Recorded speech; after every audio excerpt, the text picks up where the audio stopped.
Good afternoon from the Malaysian city of Kuching in Borneo.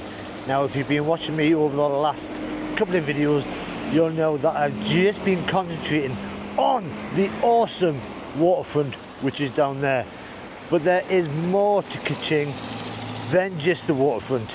So I'm going to be taking you around and showing you away from the waterfront the various streets, the sights, the sounds.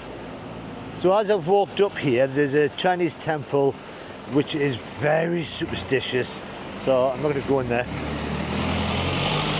And there's so many murals around this place dictating the local native tribes. But as I said, we're going to walk around the streets and show you a bit more to Kuching than just the waterfront.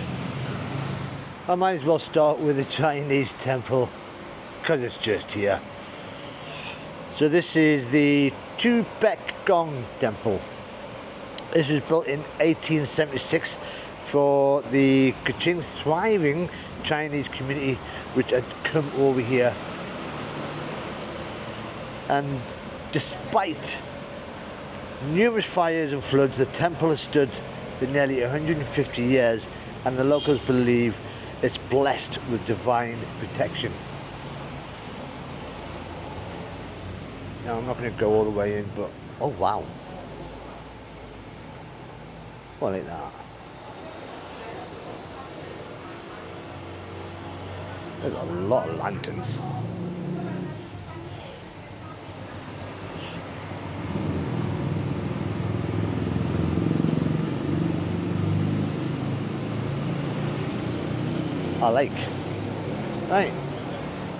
I have over the last few videos just bigged this place up because there is so much to do, and there's actually Hi, how you doing?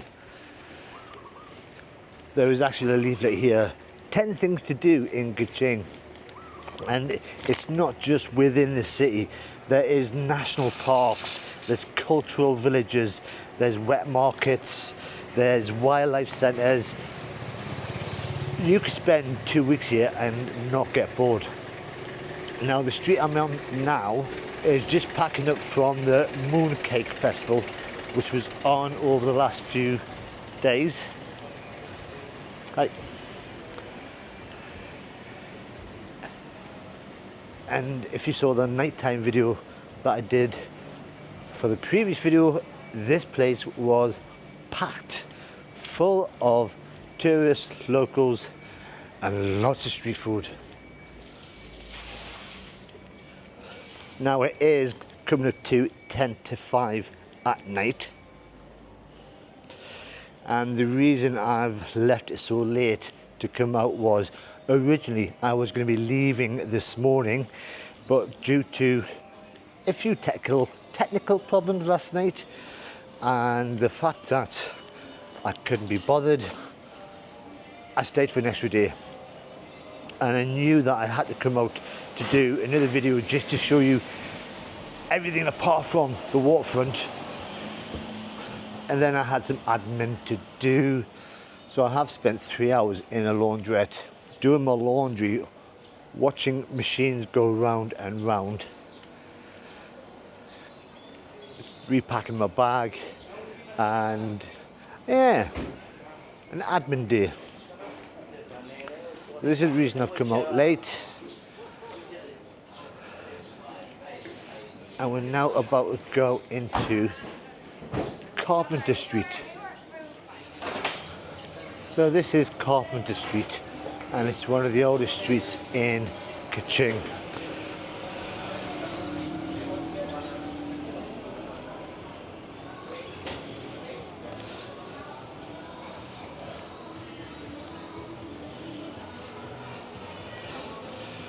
So this dates back to the early 1800s when the Chinese immigrants started settling here.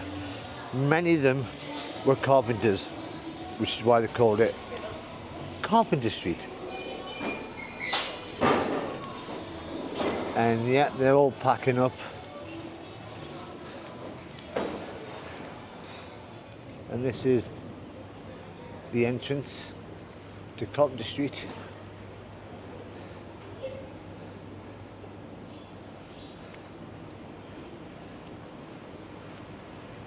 A lot of modern buildings around here. So they do take the tourists very serious, and even there they've got a proposed walking route that you can do. All the various parades, the festivals,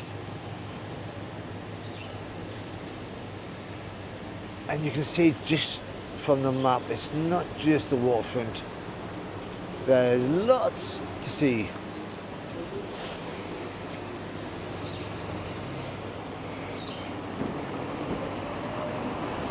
That is if you can get across the roads without getting knocked over.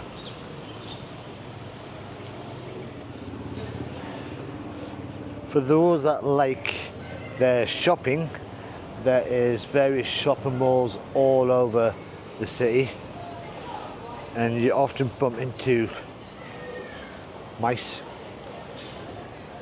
As I said, there's murals everywhere. But this is India Street. It's another vibrant street full of shops and lots of tourists, stuff to buy. So this street was once an important trading route where merchants from India, China and beyond would sell the spices, the fabrics and much, much more. And at the moment there seems to be a lot of football tops. But it is covered, so it's ideal for coming down here if it's raining. So there's so many shops around here, but there's the original sign, India Street, Kuching.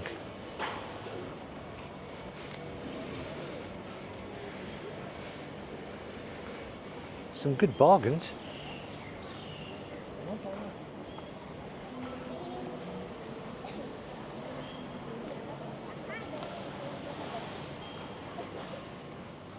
What I didn't realise was, as I was walking through to India Street from Carpenter Street, I missed out on this. This is the old Courthouse, and I'm going to try and get around the front. I'm sure I'm getting followed by that mouse.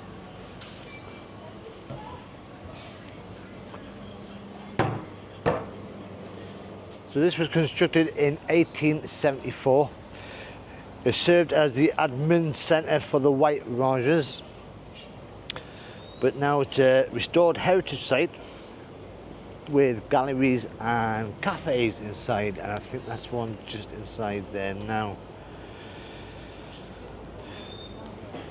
Now around the front there is a clock tower which seemingly has never worked properly ever. My God, this place is massive. So there's the clock tower. I'm just going to check the time now. It's 17:08. So yeah, it's got down as 5:20. It goes all the way around. And if you're ever in Kuching and you need the tourist information office, it's in there.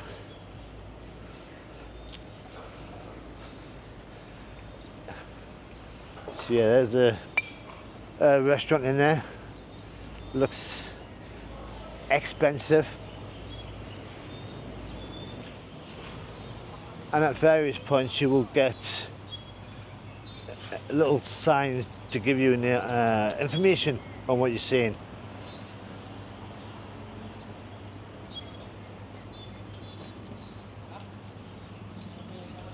Right, let's go further up this way. Kuching is known as the City of Cats, and I just disturbed one just there. Hello. So you've got little statues of cats everywhere you go. And I do like that one. It blends in, it's in disguise. In front of me now is the old post office built in the British colonial days. Wow. Don't know if it'll tell me anything on here. It's on about the old bazaar.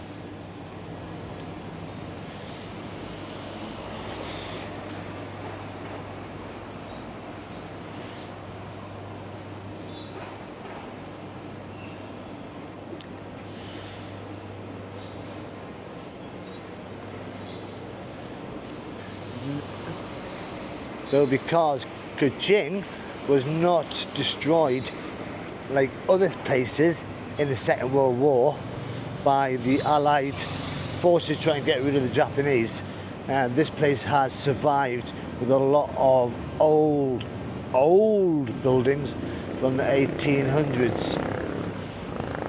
But there's a lot of modern buildings coming up all the time. So even if you're not into your history and you do want to go do a bit of 21st century shopping, there's so much of things to do around here. Now, all the research I did for this little tour is now finished. So this is all off the cuff as I walk around. This was a last minute tour because I wanted this. I haven't actually seen outside the waterfront, but this is Park Padang Merdeka.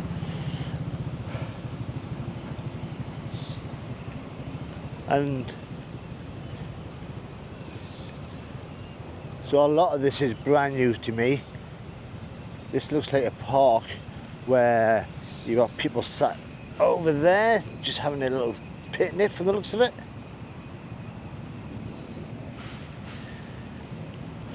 You've got a church over there. They say a lot of these buildings are the original from times gone by. And there's St. Thomas's Cathedral. How do I know? Because there's a sign in front of it that tells me so. And that's very modern.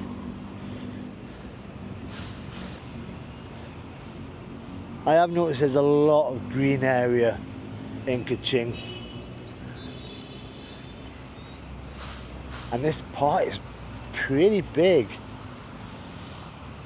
I can imagine that on a Sunday, families will be down here with the picnics, kids playing, sun shining, which it's not today. This is the cloudiest day I've had since I've been here.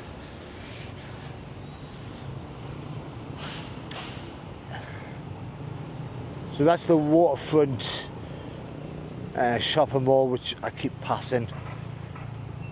But it's also a hotel. And all the gardens are really well maintained. Oh look, there's another cat. Oh wow.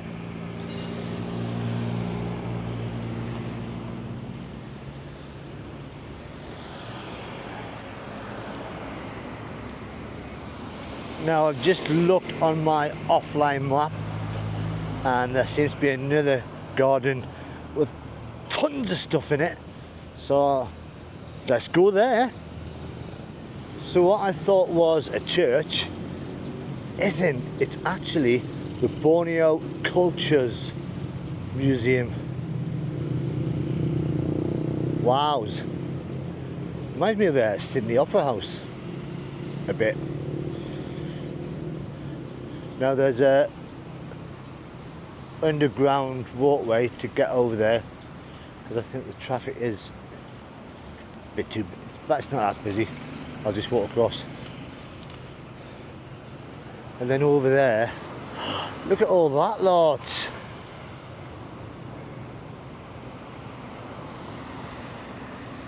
Right, don't know where to start. Every town, every city, every village I've been to in Borneo so far, there seems to be a lot of construction work going on, where they're building bridges, new waterfronts, new stuff everywhere. Been none here, absolutely none. So you wonder if it's actually the completed city that they think they don't need to do any more to it. Wows. So yeah, I did cross the road. I didn't get knocked over. And I think most places, what time is it now? 25 past 5. Everything will be closed. But I'm just getting, but for me it's just nice to get out to see more than just the waterfront, as I said. Oh, look at that. That is a totem pole. It doesn't seem to be anything around to say what it is. There's just lots of faces in it.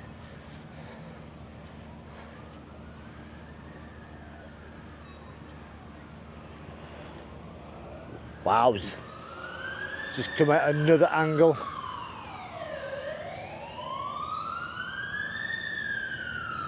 That is impressive. And then another view of the Sydney Opera House. Sorry, the Borneo Cultures Museum. So even down where the totem pole is behind there's another park that you can have a wander through. It is quite peaceful. So yeah, so we're closed from 9 to 4:45. But last time mission at 4:30. And I leave tomorrow, and I didn't even know this place existed. Now Borneo itself has many cultures, and when you think it's the 3rd biggest island in the world, and this place is massive. Some journeys is taking me about 8 hours on a bus, but when you look at the map you go, it's only that distance apart. Why does it take me 8 hours? And then there's this bridge that's taking you to the other side.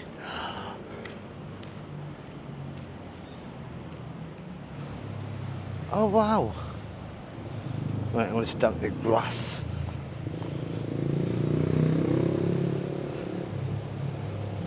There's fountains, there's stuff.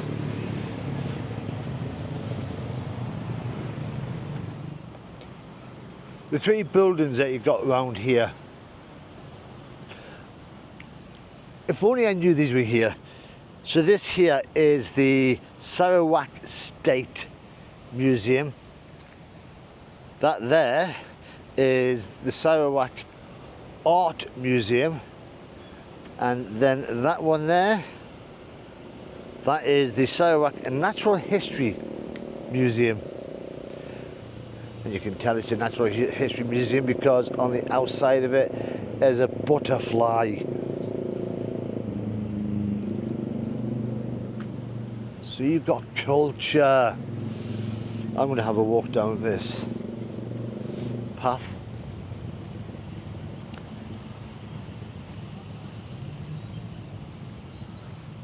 So this will tell you about the history of the state of Sarawak, and no doubt it'll tell you all about the White Rajah dynasty.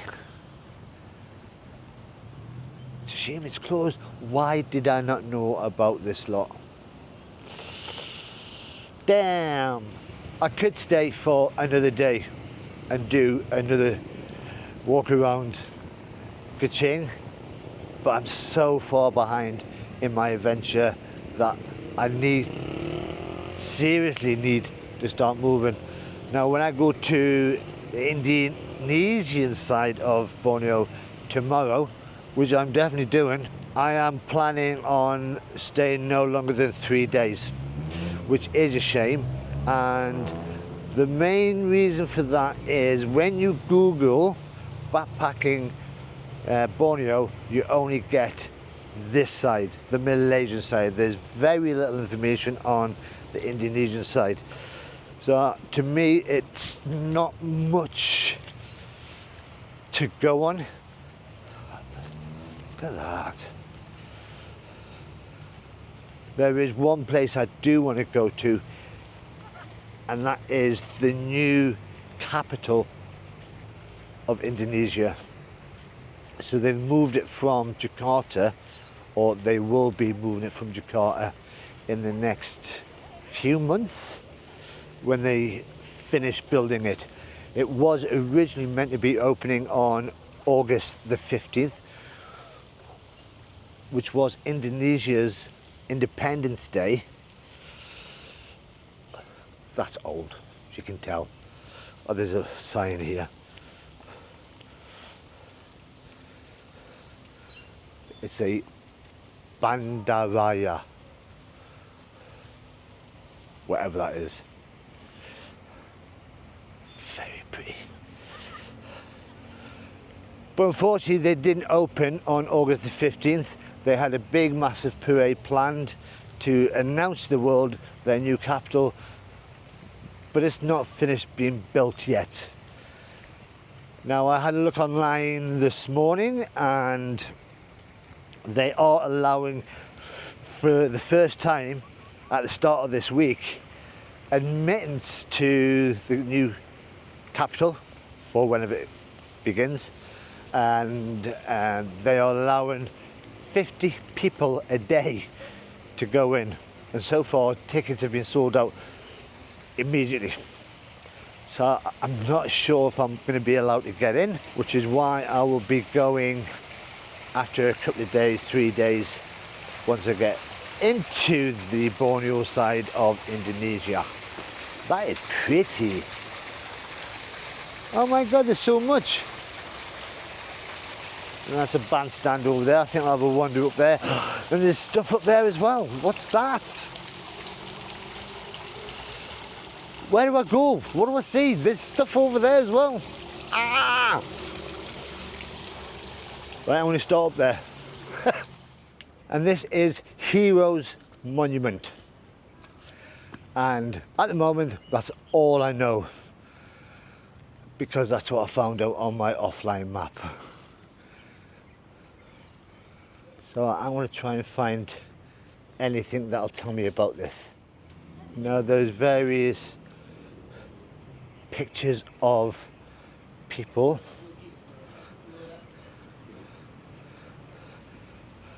And as you, them two keep running up and down as if they're Rocky, going up the hills. Now these look like heroes of the culture. Oh, where's Haydon? Of all the indigenous people. Oh, there's 2 gone, taken 3 gone. Wow. Oh, there's a... He survived. Kashnya.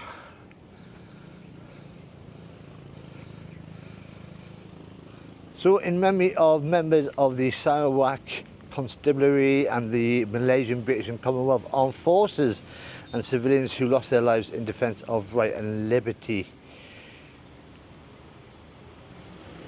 Really? Because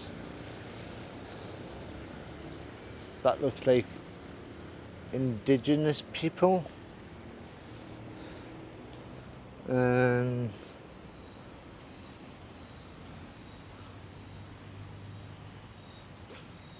I'm very confused.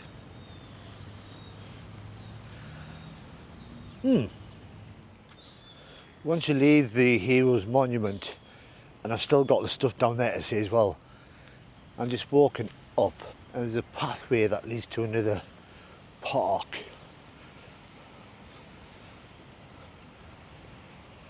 And I'm only coming up here because I saw a couple of people walking up here, and because I'm nosy. And there's a Chinese grave.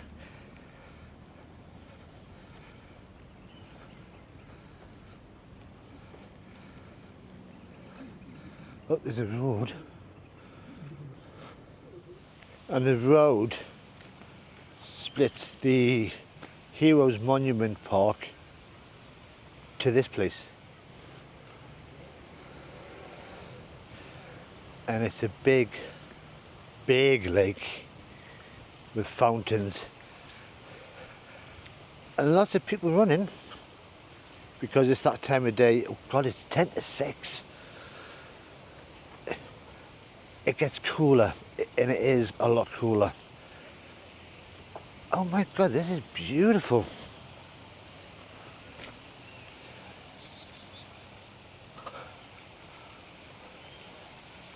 Wow. Amazing.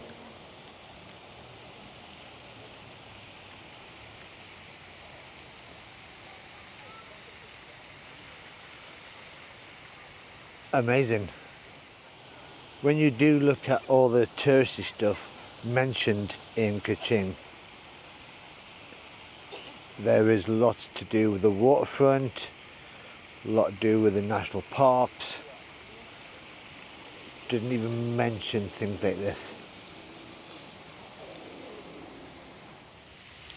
If you have watched my previous videos before, you'll know that I've got a habit of running against the grain and not following the crowd of everyone's running one way and I'm just walking the other. But this place is massive.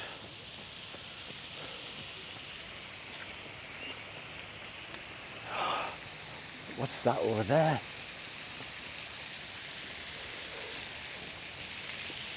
The park's been well designed. There's a play park over there.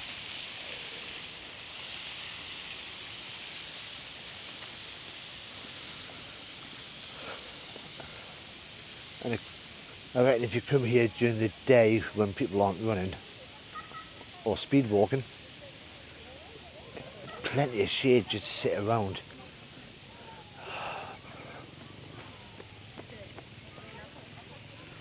But look at that one.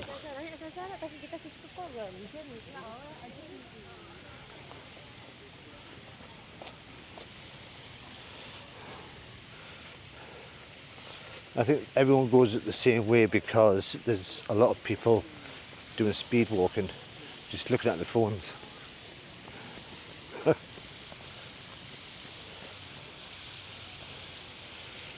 And then in the centre, Taman Perpaduan.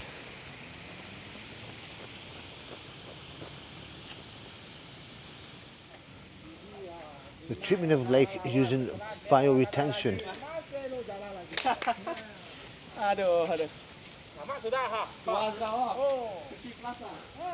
I'm quite interested in this. So the stormwater carrying surface runoff.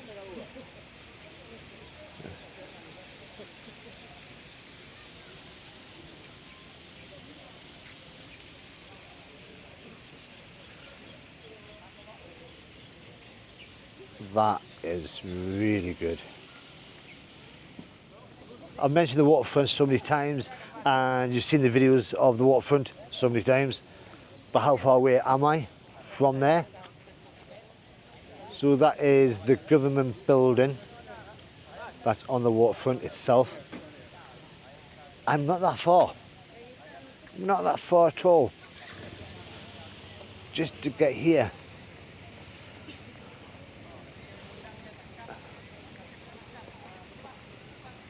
I think this is the main entrance here, but I'm going to carry on against the grain.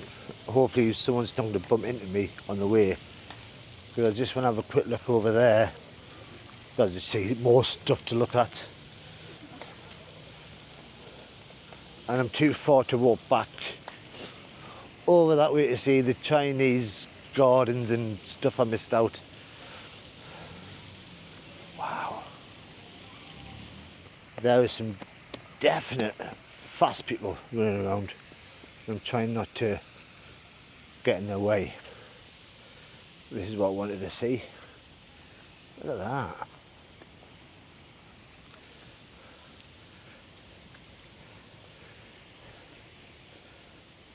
So I'm assuming this is all the different tribes from Sarawak, Borneo, with the traditional dress.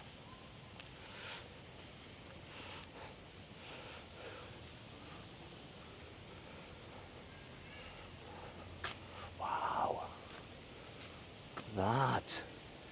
And there are paths everywhere leading to different parts of the park, and there's still people running. Must be a good half a K lap.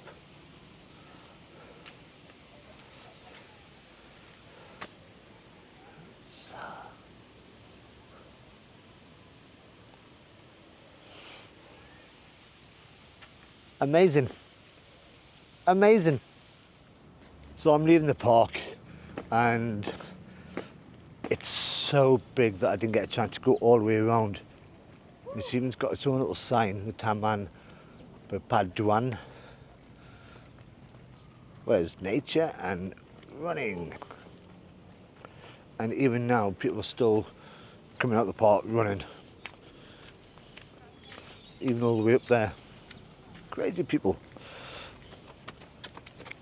So I'm going to have a wander back to the hostel because it is getting late, and although I have done a repack, I need to make sure all my stuff's ready because I'm leaving very early. And it doesn't really help that I've had nothing to eat since this morning. I've been surviving on lots of water just to keep my budget down.